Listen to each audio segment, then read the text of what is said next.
Yeah, welcome to my talk. So today, as said, we'd like to talk about some of my learnings that I've had over the last 10 years or 12 years along the side. We always had hypes, new technologies and so on. A lot of spending at the end of the day, and over the years, basically, the question was always, okay, did it make sense?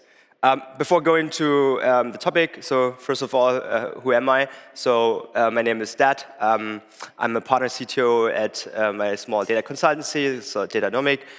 Before that, I've been in bigger and smaller organization. I led AI at Axel Springer, which is one of the biggest media company, and also built up data team at Idealo. But my background is basically software engineering.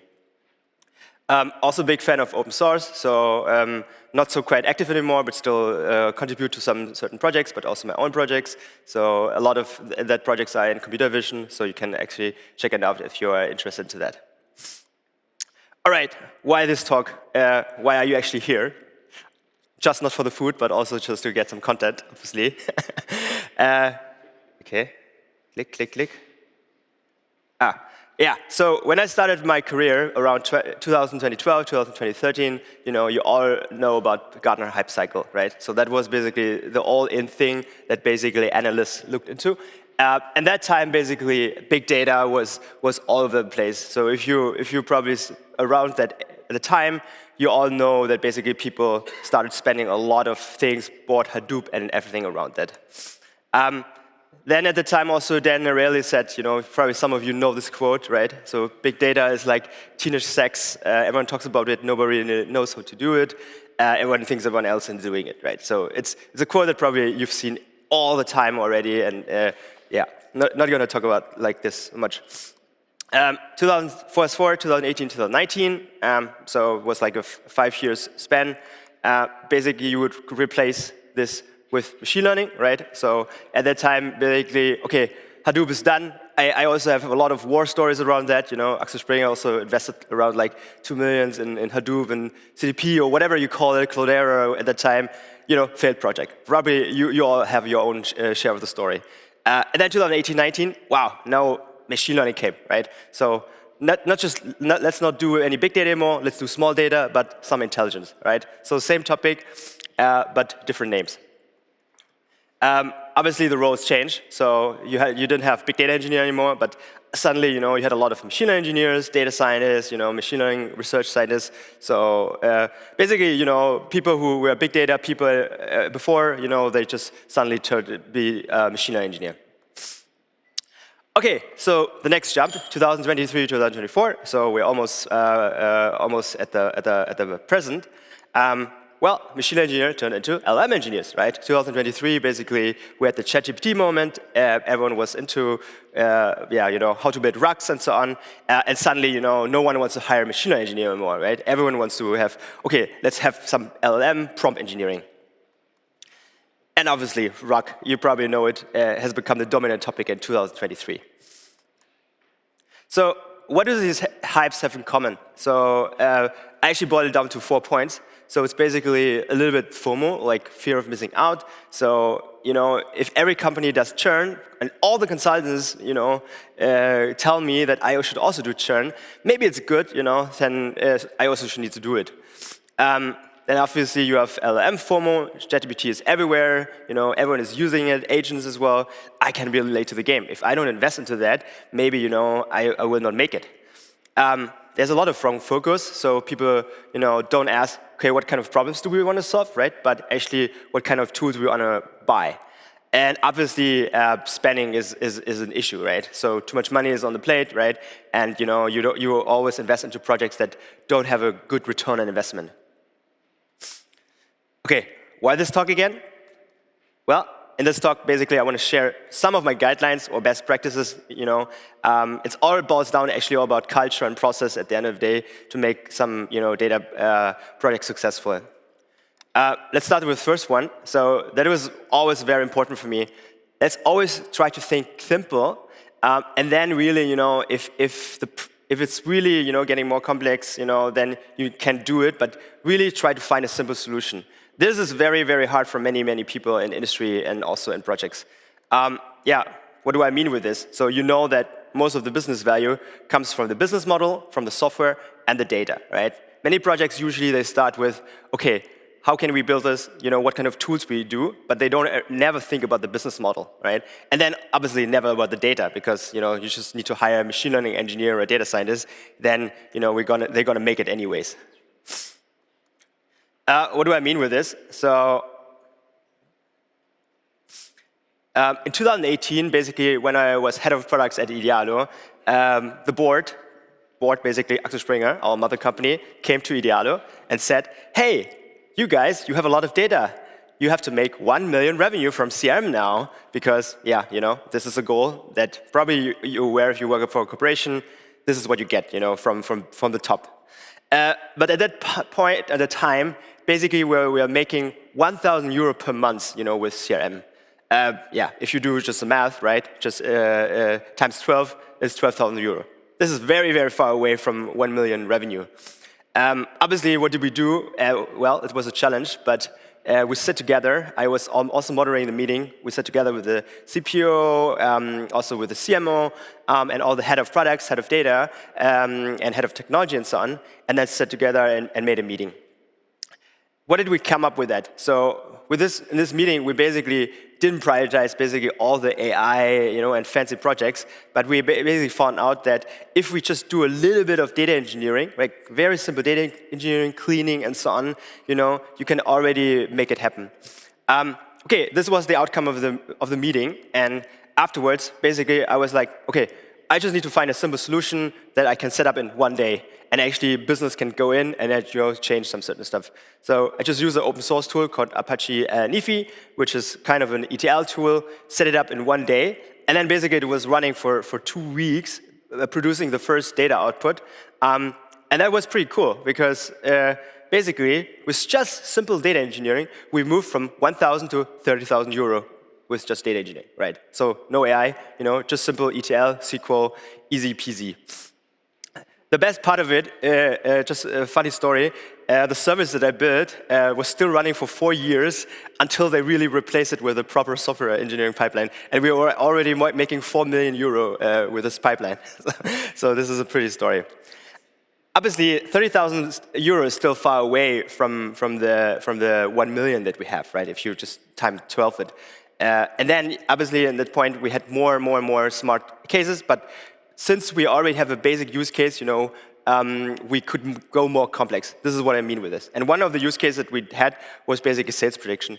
If you understand how Idealo works, basically you can search for a product, you can click on the product, and then when you click on the product, you know, they can go to eBay or Amazon, in this case, Amazon, and this is how Idealo makes money, right? So they get CPC, right, cost per click. Once you click on that, you know, you go to Amazon, the customer might buy it, right? And once the customer buy it, they might also get money from Amazon. The issue is Idealo is not Amazon, right? Amazon can collect the data who actually bought the product. The issue now is when you want to do personalized individual recommendation from Idealo's side and you don't know that the user actually bought, this is a pretty, you know, difficult situation. But what happens is, we actually, over 50% of those lead outs that I just showed you, we actually don't know whether the user bought it or not, but we know that with a 2 days lag. So 2 days lag is better than nothing, right? So the issue is, okay, if you have a 2 days lag, you can only do 2 days with the recommendation after the 2 days lag. This is obviously not good, because you want a real-time personalized recommendation, right? So what do we do? Well, it makes sense basically to do a prediction model for this, right? To predict basically if a user bought or not. So it's a binary classification. How would you build a model? Usually, you know, a lot of data scientists, a lot of engineers, you know, machine learning engineers I've met so far, very smart people, but they always go for a very, very complex solution. You know, they always go like, okay, let's start with maybe deep learning, and then maybe, you know, add another layer to that, another layer to that. This is what you should do. You should actually, when you start with a machine learning project, start with the simplest model that you can have, right? With the simplest solution that you can take. In this case, basically, you know, you can start with a logistic regression, more tree-based model, and you know, when you really want to be fancy, you can go to a neural network. And as I said, it's a binary classification problem, it's a supervised problem, so at some point, basically, you have some feature input in here, you know, and then it's sale or non-sale. And obviously, what did we do? Well, obviously, we didn't do deep learning.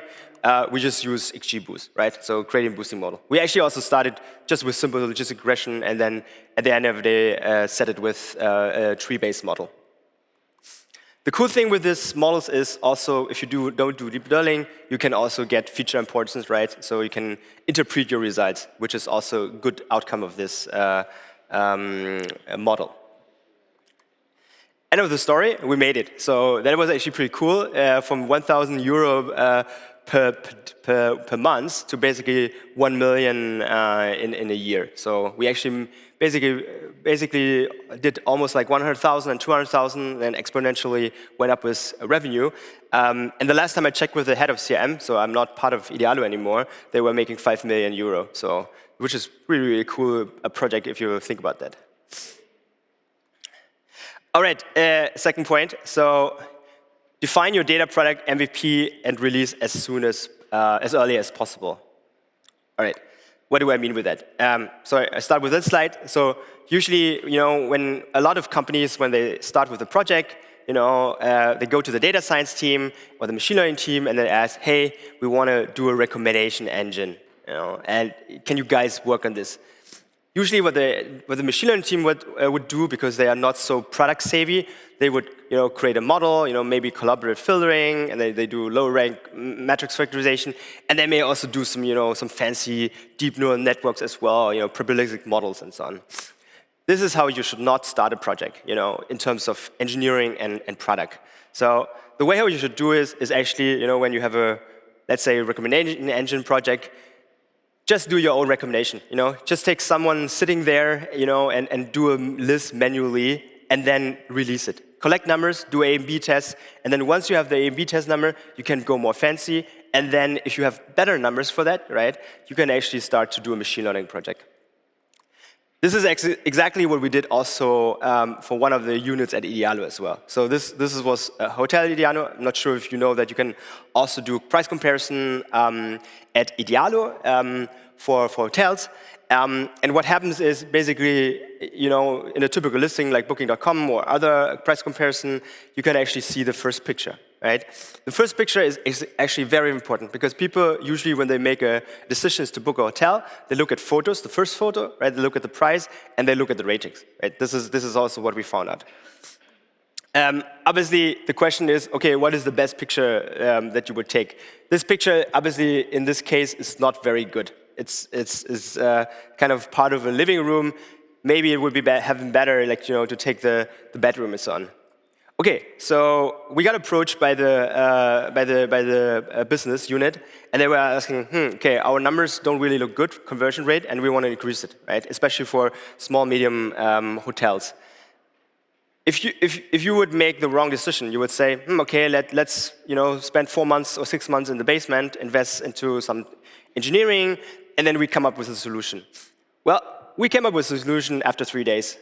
We sat down, we manually, re-ranked some certain stuff, gave this basically as an algorithm to the business unit, and we said to the business unit, okay, here, this is our first model, but it only applies on 100 listings. Can you please A and B test these numbers? Right? That was very important for us, and we found out that because we basically re-ranked the images, right, conversion rate increased a lot. So that was basically a verification for us. This is a project with a high priority, and if we can actually make it, we can actually also increase our top line in this case. Yeah. So revisiting the problem statement, we only did it for 100 listing, but Idealo basically has 2.3 million accommodations, 380 million images. If you divided it by all the accommodations, you have 133 images per accommodation. Right? Yeah, our team did it manually, but do you really want a human to do that, for 300 million and then do it all the time? Obviously, this is not the case, right? So once we got our numbers, this was basically verifying for us, okay, that makes sense. Let's go to a model or a deep learning approach, that would solve the problem. Obviously, it's a computer vision problem, and deep learning is basically the best fitting model for that. Also, in deep learning, there are many ways how you can go things wrong, right? These days, basically, you start a deep learning project not basically by training from scratch, but you also always take pre-trained models. So, for example, for computer vision, there are many pre-trained good vision models, NLP as well, like BERT and so on. So, yeah, I always recommend people not to start things from scratch. I've seen this several times already when people were doing this. In our case, we basically took a model already, similar problem, which is called NIMA, Neural Image Assessment by Google, and there we are basically looking at a static model and technical model. It's not a model that at the time was basically open source. So we basically had to replicate a lot of this paper, but also use our own data set to that.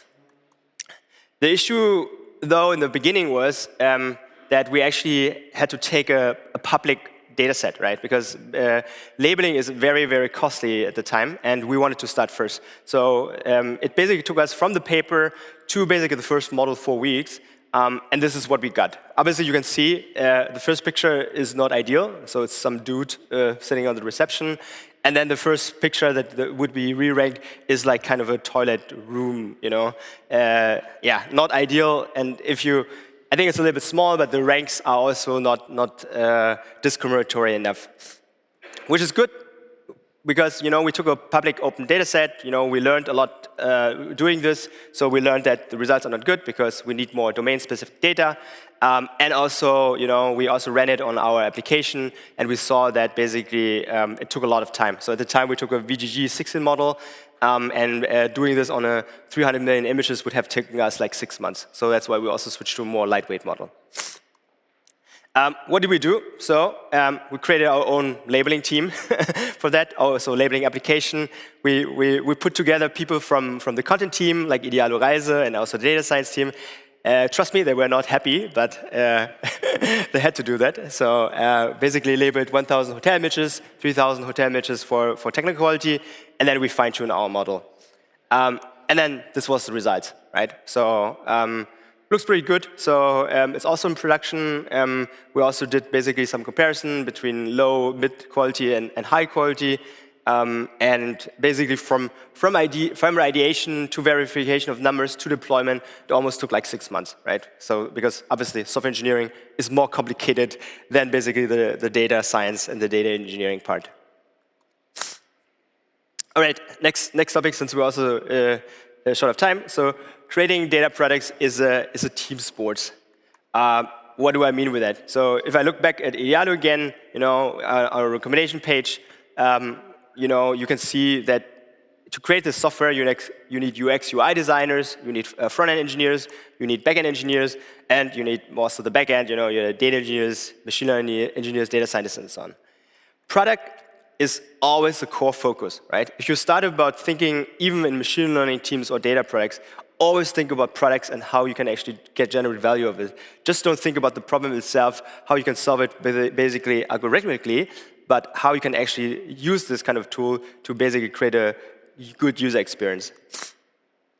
What do I mean with that? So this is a tool that we recently launched at Beams, Safety Aviation. So it's a startup in the regularized industry aligned for airlines, and basically helping airlines and operators, how we call them, to help with reporting.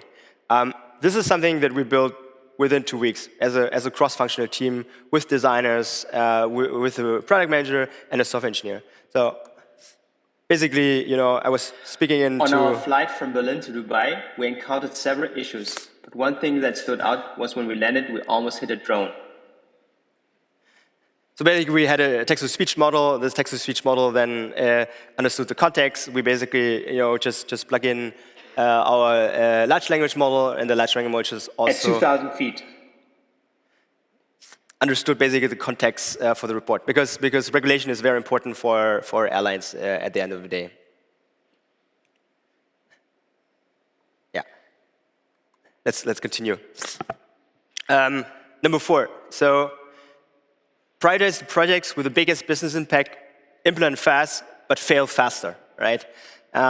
What do I mean with that? So every time when I start at a new venture or basically a new team, I always really need to ask the team, what are you actually really building here, right? What are the projects that you really have? And it takes a bit of time, and you really need to involve different stakeholders. And if you don't know, and if you don't have the capacity to understand the business impact and also the technical feasibility enough, really try to find people that really do it, right? Because this task has always been very, very important for me. And I can tell you what I mean with fail faster is over the time when I did projects, you always see the Chinese successful projects, but I probably have 100 failed projects over the time. Right? Because I was always doing projects very, very fast, implementing them, reiterating, and if the numbers are not good, I just pivot. It doesn't make sense. Number 5, so don't wait for the data. So what do I mean with that? You probably heard of this a lot. We have a lot of data. I just need some dude to come here and to make use of it, right? So probably, yeah, who actually heard of this before? Okay, yeah. So probably all the data scientists in the room who actually know about the problem. The reality, well, we are in Europe, we have no data, no labeled data, right? Data is a big issue. But you should not wait for the data. This is what I'm saying. This is another issue that we had. On Idealo, we had this product gallery thing, where basically, we are showing different variation of the helmet here in this case, right? Like front, back, side, and so on. Yeah. How did it do it? So in the back end, basically, we had a content team. They go in, they type in the product. Just take some time. You can see that the internal backend was also not fast. So it took the helmet, right? We had content people doing this every day, and then we had some content people in here, and then they basically had to move in basically this stuff, right? Every day we had someone, go into SKU and then moving the picture so that basically the gallery looks fine. Yeah, if you have like around 200 million SKUs, this is a very dull work, and you have to actually need to do it for every SKU. So really painful work. But what is the goal? Well, you want the perfect product gallery, right? So you want to have something like, okay, I want to have left profile, left, right profile, rear, front, top, bottom, and so on. This would be ideal, but the issue is, if you have a human side doing that, there's a lot of errors because they're doing this every day, and obviously it's a very dull work. What did we do? So, as I told you, we didn't have any single data. We didn't have any labeled data at that point. And we understood that. But it was very high value because we have 300 people sitting in the content team, and 10 to 20% of people were doing this, right? And you cannot continue doing this if you want to scale. So that's why we decided, okay, let's create a labeling application again, because why wait for the data, right? Let's do it. Let's assign people from the content team because they are already doing this anyways, and then start showing picture, and they should start labeling those pictures. Short story, as I said, don't wait for the data. This was the final output. So basically, people could still type in this file helm. So this was just basically for verification. Yeah, let's just wait for it. So basically, it's in the version. And then they had this feature called label canon. It was just beta at the time. But then basically, it was already put in the perfect gallery position for us, right? Obviously, they didn't have to put this anymore. This was just for testing. We basically, automated this also in the back end. And at the end of the day, basically with our prediction, we shortened the time by 75% in their workflow, which was really, really good for content teams. So because they could focus on doing other stuff, for example, writing better content for the SQ also, or do other marketing-related stuff. All right, sixth point. So use the right tool for the right problem. Over the last years, or last year, you've probably seen, so many language models, bigger language models, smaller language models, different vendors, Mistral, Anthropic, and so on, over the last year, right? And then also smaller language models. This year is all about agents and other technologies. So I said last year OpenAI. Oh, there's a typo. Mistral, Llama, and then you had also vector databases, right? So VB8, Quadrant, Pincorn, so many of them, and LangChain versus Llama Index. You probably all know this technology, right? So it's not like Chinese to you when I speak about it. Overall, I'm not. Tools are really cool, and we are on a tool conference, and actually it was a really cool demo that Sasha just gave with a human and AI collaboration. But for me, tool is just like a hammer, right? So your hammer is something that you use, right? But at the end of the day, you need to know how to use the hammer. I've seen so many teams, not just data science, but engineering teams, and also big corporations who are solely focused on tooling and basically what you can do, right? And that is always the wrong thing. This is also funny because I'm in a consultancy sector now, and in the consultancy sector, usually most companies always ask, so do you have someone who can do Snowflake, Palantir, and all of this? I'm like, yeah, this is database technology. Some of this stuff is just PySpark behind that, right? But they're so focused on that, right? And when I asked them, okay, what do you want to use this for? So what kind of problems do you want to solve? Yeah, we just have this technology, so I don't know whether we want to solve a problem with that, right? this is something that's why I always say don't focus too much on tooling, more focus on the problem. This next point, just start, right? So this is also the last point from my presentation. So yeah, explaining why it takes 2 years to answer how many active customers we have. Yeah, probably we are all aware of that, right? Some of you might work in a data team or engineering team or any related teams that is involved in that. Yeah, sometimes it's just hard. Sometimes the organization is just very slow, especially here in Germany, right? I had a nice conversation yesterday how depressive it is actually here to live in this country. But I was always say, I'm also German by myself. Let's try to stay positive, do the change, right? I hope this basically with this presentation you get a bit of impulse, take it back to your work, right, and make the change for your own organization as well.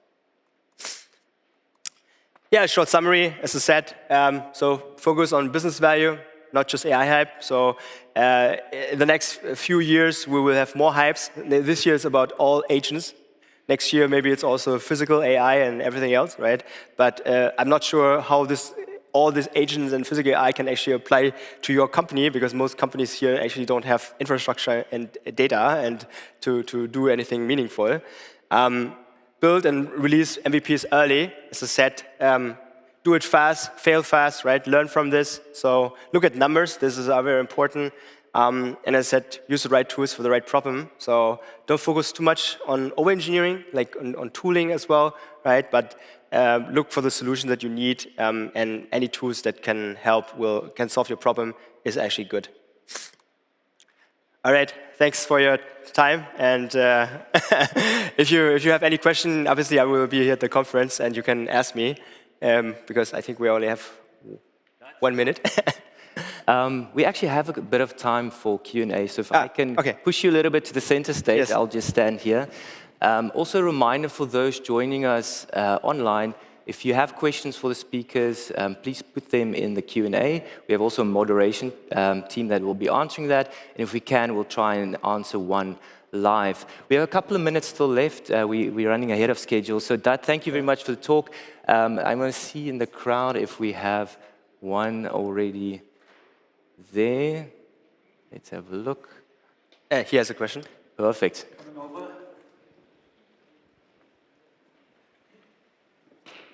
Two questions, actually, if it's okay, because I'm the first one, maybe. So you said you built a data product and sold it. Who did you sell it to, and what was the actual business case? You're pointing there, why? No, all good, okay. And then you said you trained a model to predict whether customers purchase something or not. Did you train it only on the Amazon and there was some other eBay. and eBay data, and then you applied it to other shops, or did you have also labeled data from some other? Yeah. First question, so basically different stakeholders, right? So obviously I showed a lot of Idealo examples because I have like nice images for it. But I also work for Axel Springer and other companies. I would say a mixture of different stakeholders: marketing, editorial team, finance, controlling. And the business case when they come up with that is they came up with a lot of business cases. So it's not like, you know, the one that I pick up today and showed you today are the one that are successful, right? I haven't told you about all the failed ones. So the 1K to 1 million, was that internal billing, or was it the revenue that other departments of your company made with the data you gave them? It's internal billing, right? So it's really like because a customer like click on our email in a CR campaign, right? We get this 1 million. So it's not like 1 million because we sold data. Yeah. Second question, good question. Basically, we only had obviously labeled data for Amazon and eBay. For most of the customer, we didn't have it, right? Because Idealo's business case was not just on direct-to-direct consumer, but basically a price comparison. They launched this called Direktkauf, but it was shut down at some time. But there, it was just not enough data, right? So actually, what we did is actually to use Amazon and Idealo data to actually transfer this also to 50% of the other customers.